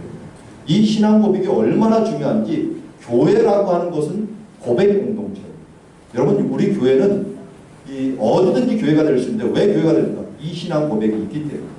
초대교회가 건강할 수 있었던 것은 이 신앙 고백이 모두에게 확실했기 때문에 이 신앙 고백 공동체로 이루어질 수 있었던 걸 봅니다. 그래서 주는 기도시오 살아계신 하나님의 아들입니다 라고 하는 신앙 고백 위에 세워져 있는데 이 고백을 예수님이 듣자마자 뭐라 그랬습니까? 하여가시거나 내가 보기보다 이것을 알게 하기는 누가 아니라 혈육이 아니라 하늘에 계신 내 아버지다. 그리고 내가 이르노니 너는 베드로라 내가 이 반석 위에 내 교회를 세우리니. 자 여기 보면 베드로라라는 말이 이 반석이라는 뜻이에요. 반석이 베드로고요. 이 반석이 왜 됐느냐면 그가 주는 그리스도시요 살아계신 하나님의 아들입니다라는 고백을 했기 때문에 반석이 된 거예요. 그리고 이 반석 위에 내 교회를 세우리니 천주교에서는 이렇게 이해해요. 베드로가 반석이니까 베드로 위에다가 교회를 세웠으니까 베드로가 교황이라서 천주교가 이 정말 교회이다. 너희들은 베드로 위에 세운 목회자들이 아니기 때문에 정말 교회가 아니다라고 얘기를 해요. 그 사람들에게 뭐라고 얘기를 해줘야 되냐면 이렇게 얘기해야 되는 거예요. 베드로가 만약 반석이라면 조금 있다가 베드로가 뭐가 사탄이 되거든요. 예수님이 베드로 보고 사탄아 물러가라라고 얘기를 해요. 그러면 베드로가 교회도 됐다가 사탄도 됐다가 왔다 갔다 하냐. 이게 첫 번째 난제고요. 여기에서 내 교회를 세운다는 이 반석이 있어요. 이 반석. 근데 우리나라에는 잘 안 나타나는데 헬라어 원어에는 이것저것을 할 때 사람, 남자를 가리키면 남성을 쓰고요. 남성 지시대명사를 쓰고 여성을 가리키면 여성 지시대명사를 써요. 그런데 이것이라는 것이 여성 지시대명사를 써요. 그럼 베드로를 가리킨 게 아니라 이게 대체 뭐라는 거냐? 베드로가 한 말이라는 거예요. 그가 한 말을 말 위에다가 내 교회를 세운다. 그러니까 우리는 신앙인 고백 공동체가 누가 교회냐? 바로 주는 그리스도시요 살아계신 하나님의 아들입니다를 고백하는 그 사람들이 바로 교회이다 라고 하는 걸 우리에게 말씀하고 있어요. 이게 바로 교회의 가장 큰 기본이 되어서 바로 초대교회 때 이런 표시를 가지고 그리스도인의 표시를 나타내었어요. 이런 표시가 뭐예요? 익투스라고 부르는데요. 익투스의 약자가 뭐냐면 여기 이 헬라어의 아이자가 예수라는 거. 이 크 발음이 크리스토스, 그리스도라는 것. 때가 데오스, 하나님이라는 것.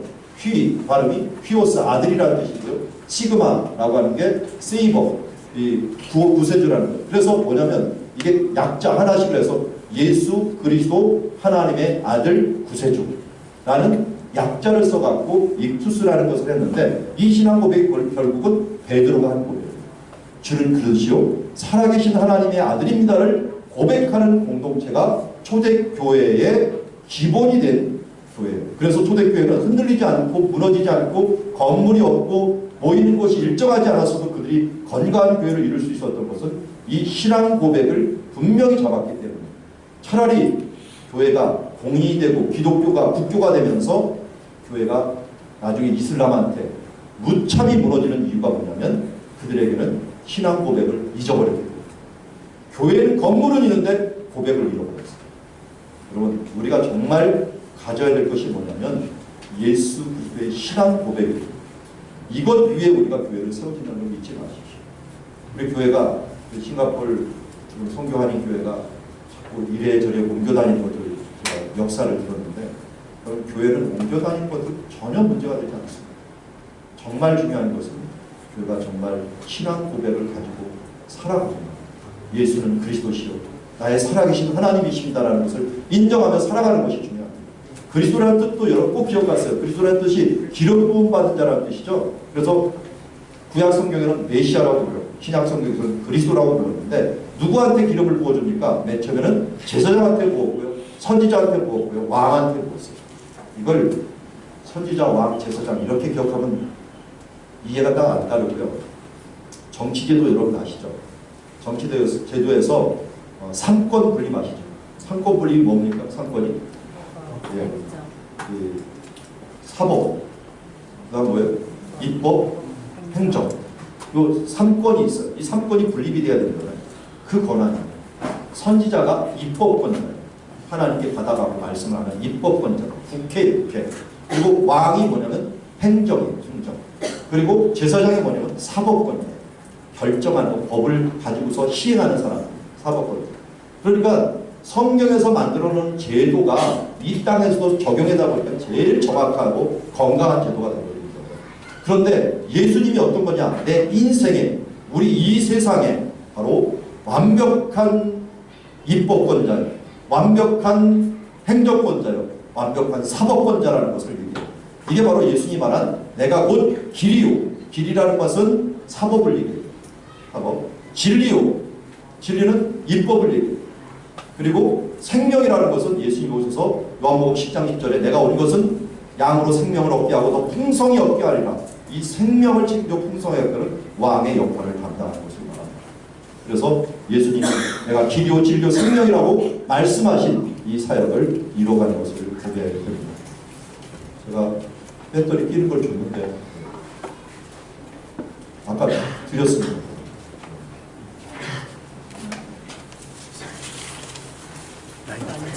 아니,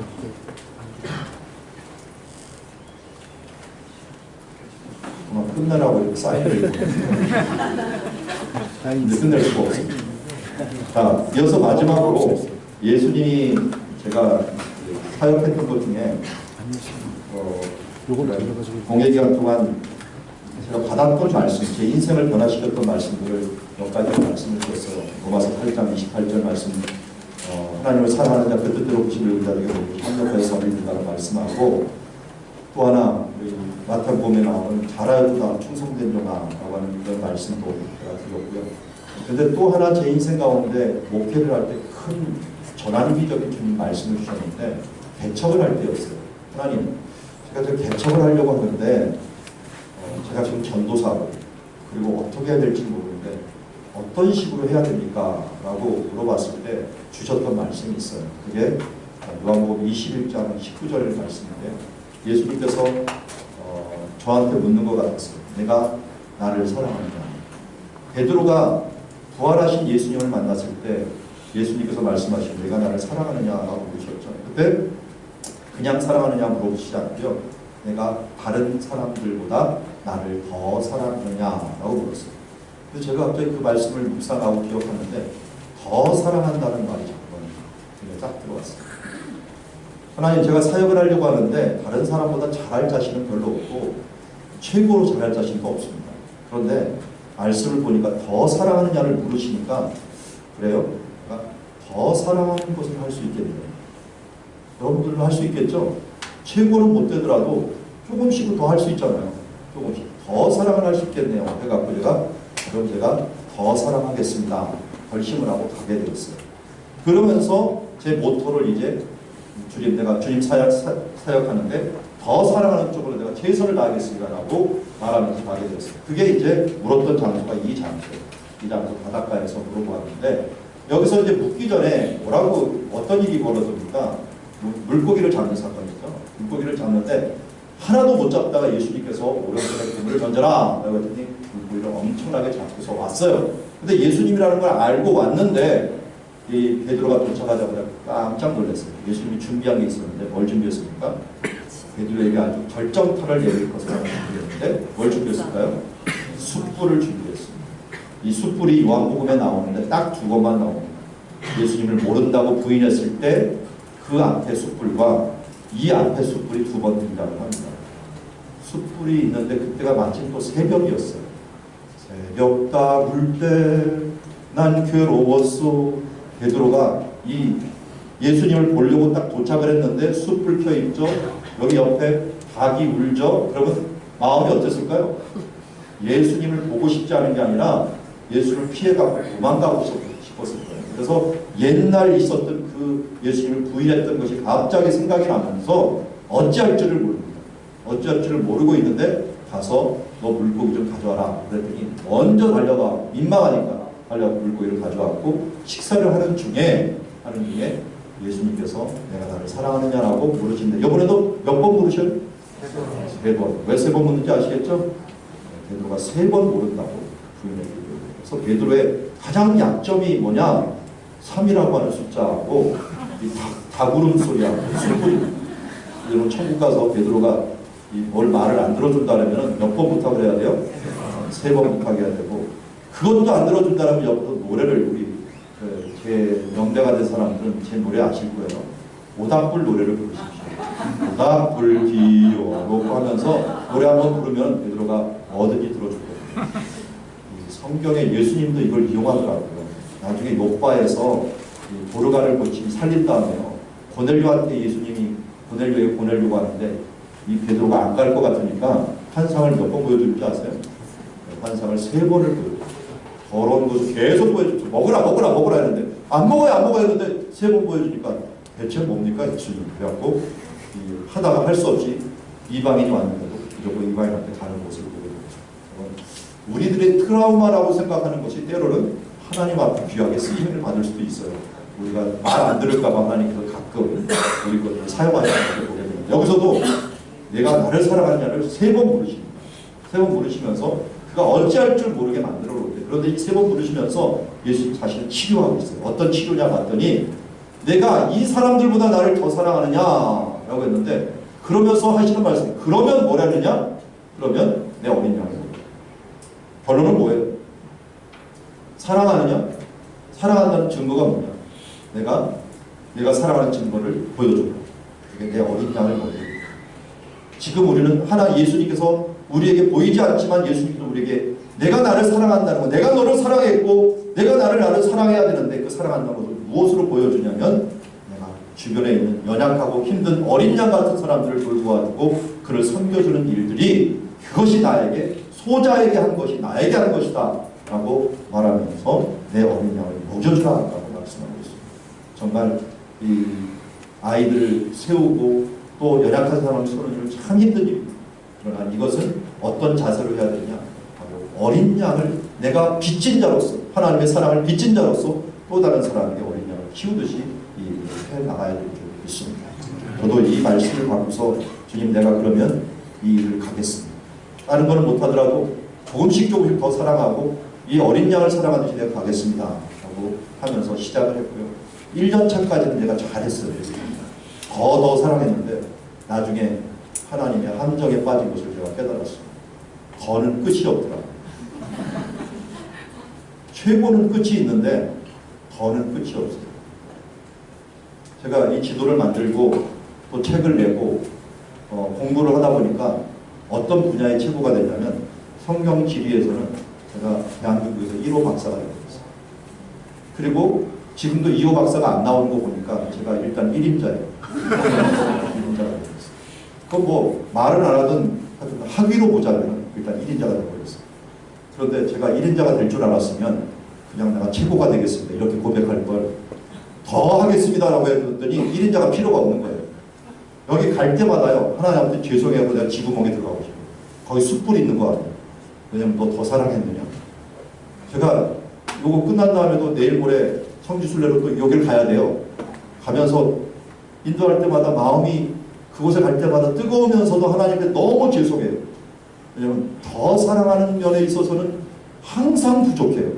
하나님 내가 더 사랑해야 되는데 더 주님 앞에 가난한 마음으로 가야 되는데 너무 부족합니다. 맨날 눈물로 봐서 제가 기도를 할 수밖에 없는 자세가 됩니다. 근데 주님이 요구하는 건 우리가 최고가 되는 게 아니라 그냥 나와 함께 동행하는 거, 더 조금씩 가까워지는 것을 원하시는 줄 믿습니다. 아멘. 여러분 주님이 원하시는 그곳에 우리가 가기로 합니다. 다른 것에 너무 힘쓰지 마시고 주님이 원하시는 딱 한 가지 더 사랑하고 그 사랑한다면 내가 이런 부분들을 좀 해주지 않겠느냐 하면서 우리에게 말씀하고 이제 예수님께서 이 일이 끝난 다음에 산에 올라가셔서 이제 이렇게 얘기합니다. 하늘과 땅에 있는 모든 권세를 주셨으니 라고 말씀하면서 제자들에게 마지막 명령을 주십니다. 그 명령이 뭡니까? 같이 한번 19절 20절 같이 읽겠습니다. 시작. 모든 민족을 제자로 삼아 아버지와 아들과 성령의 이름으로 세례를 베풀고 내가 너희에게 분부한 모든 것을 가르쳐 지키게 하라. 우리가 내가 세상 끝까지 너희와 함께 있으리라. 아멘. 예수님이 분명히 우리에게 약속하시기를 하늘과 땅의 권세를 다 주셨기 때문에 이것을 하실 수 있게 만든다고 그랬어요. 잘 보면은 먼저 하라는 이론은 가라는 일이에요. 이게 선교예요. 전도예요. 그 교회가 해야 될 일과 우리가 가져야 될 사명은 다 똑같은데 첫 번째가 전도하고 선교하는 일들을 행하라는 거예요. 그리고 모든 민족으로 제자를 삼는 교육과 훈련을 너희가 행하라는 거예요. 그 다음에 세례를 베풀고라는 것은 아버지와 아들과 성령의 이름으로 세례를 받으라는 것은 가족으로 만들라는 거예요. 가족. 함께 만드는 친교 공동체로 만들라는 거. 그리고 나서 내가 너에게 분부한 것을 가르쳐 지키게 하라. 원어에는 뭐라면 지키도록 가르치라는 거예요. 지키도록 가르치라. 말씀은 지키지 않으면 가르친 게 아니에요. 가르친 게 아니에요. 지킬 때까지 가르쳐라. 언제 말씀이 완성된 거냐면 지킬 때 완성이 된 거예요. 요셉 이야기를 하시죠. 요셉이 이야기를 듣다 보면요.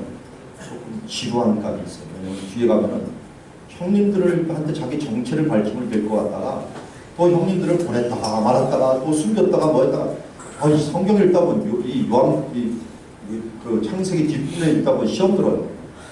요셉 그냥 밝히지 뭘 또 속이고 또 숨겨놓고 또 잔을 갖다가 다시 가져오고 이걸 왜 계속 반복하냐. 제가 볼 때 왜 이렇게 지루하게 기록해놨나. 성경에 글자 하나 이름 하나 들으는 것도 귀한데 왜 이렇게 많이 지저분하게 이렇게 막 왔다 갔다 하는 걸 기록해놨나 봤는데 나중에 깨달은 게 있어요. 요셉이 형들한테 뭘 요구했는가를 알았어요. 뭘 요구했느냐면 회개에 합당한 열매였어요. 형들은 자기가 잘못했다는 걸 자기네끼리 얘기를 했는데요. 어느 때까지 참았느냐면 유다라는 사람이 딱 나타나갖고 베냐민을 종으로 삼겠다라고 했더니 아닙니다. 내가 대신 종이 되겠고 베냐민을 보내주십시오. 유다가 옛날에 어떤 사람이었는지 아세요? 요셉 팔아먹은 사람이에요. 요셉 팔고서 돈 받아먹은 사람인데 그 사람이 이제는 변해갖고 회개에 합당한 열매를 맺으니까 요셉이 그때야 정체를 밝힙니다.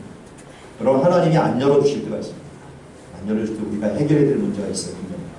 그럴 때는 회개에 합당한 열매를 맺기까지 하나님 끝까지 끌면서 우리가 그 단계로 나오기를 원하는 것을 하게 됩니다. 바로 우리가 어느 때까지 가르쳐야 되느냐? 지킬 때까지 가르쳐야 돼요.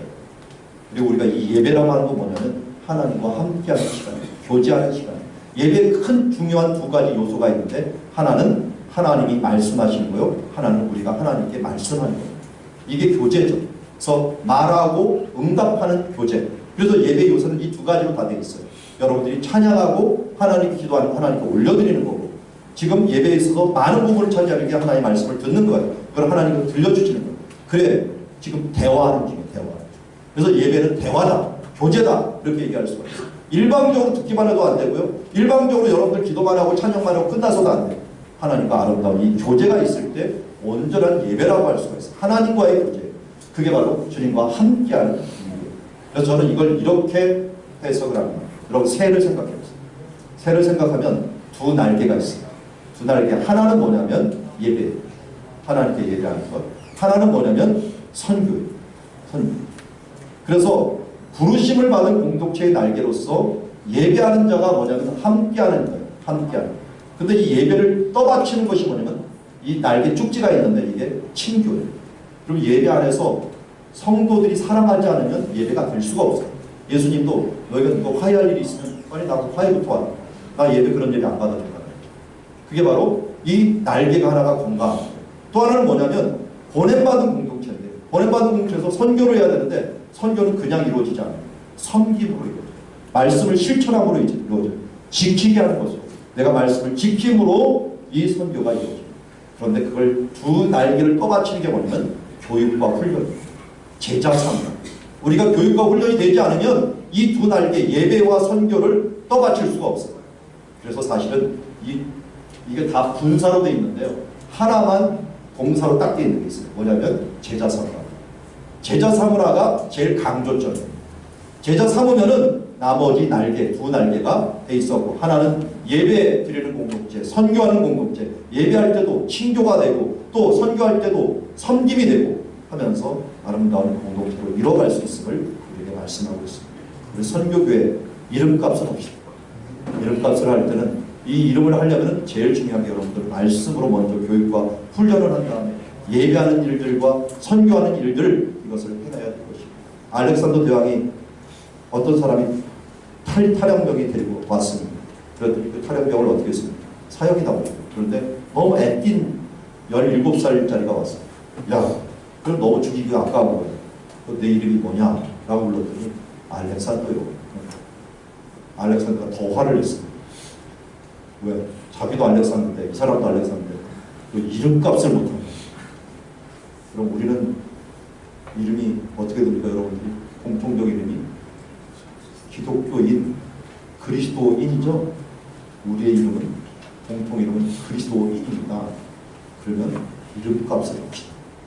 그리스도인으로서 하나님의 그리스도의 사람으로서의 역할을 감당하는 거예요.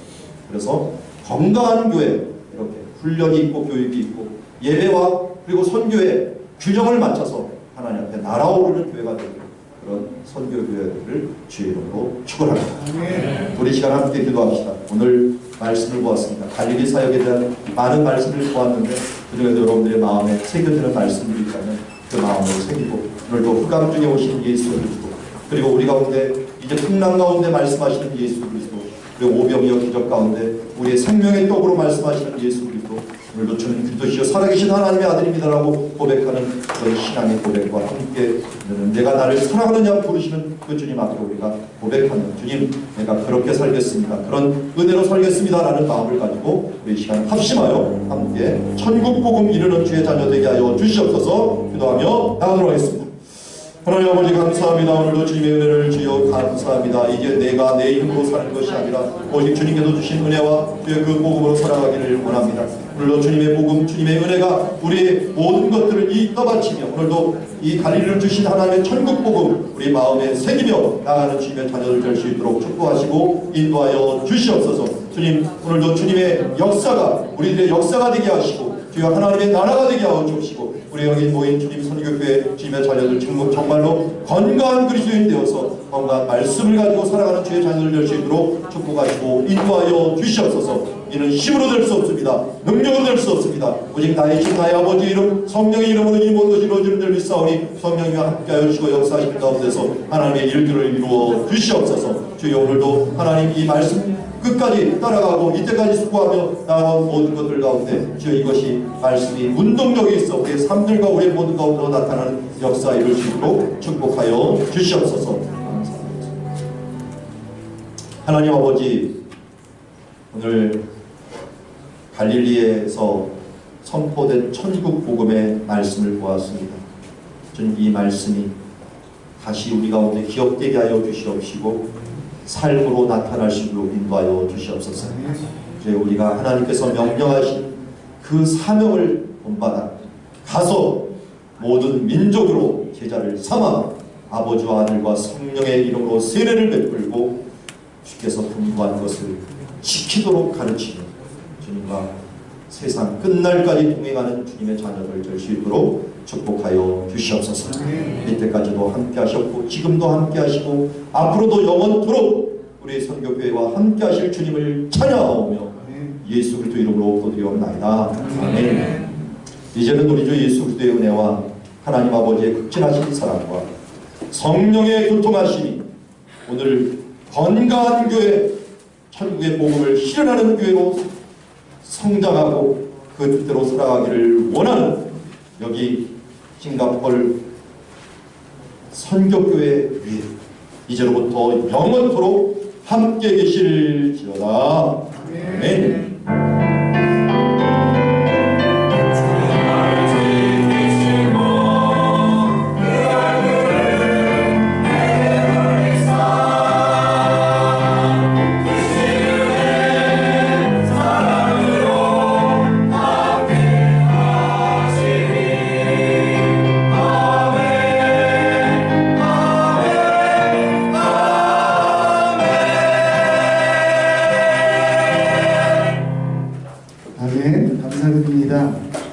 이번 사경에 오셔서 말씀 전해주신 이문문 목사님이 이틀 동안, 3일 동안 수고해 주셨는데요.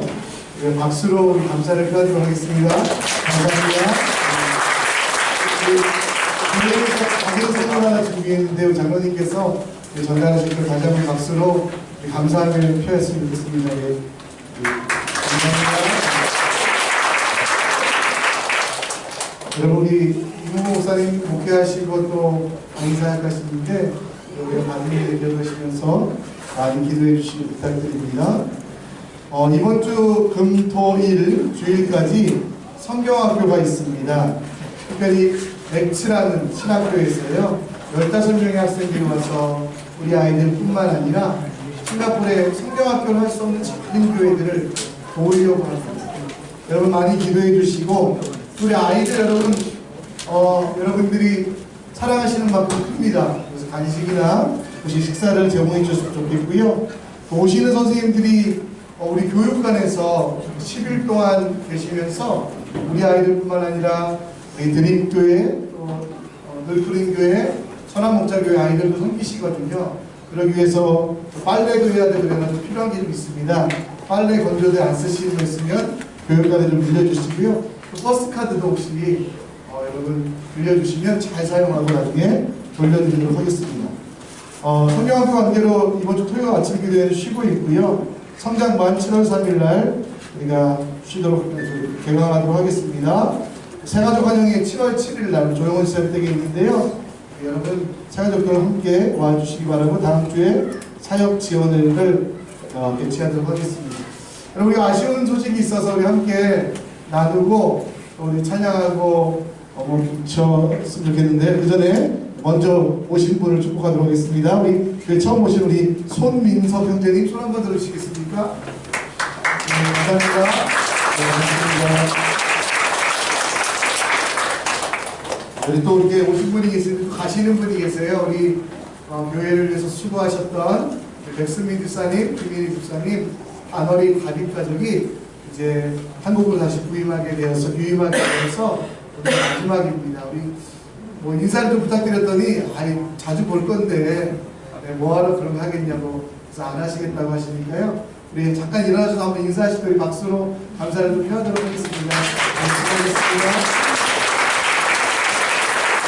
이번 주 마지막으로 다음 주부터 우리 한국인 길가의 교회에서 예배드리는데요. 우리 한번 다 같이 축복하고 오늘도 간식이 있습니다. 간식 드시고 싶습니다. 우리 새로 오신 우리 손민정 형님 저한테 계시죠? 당신은 하나님의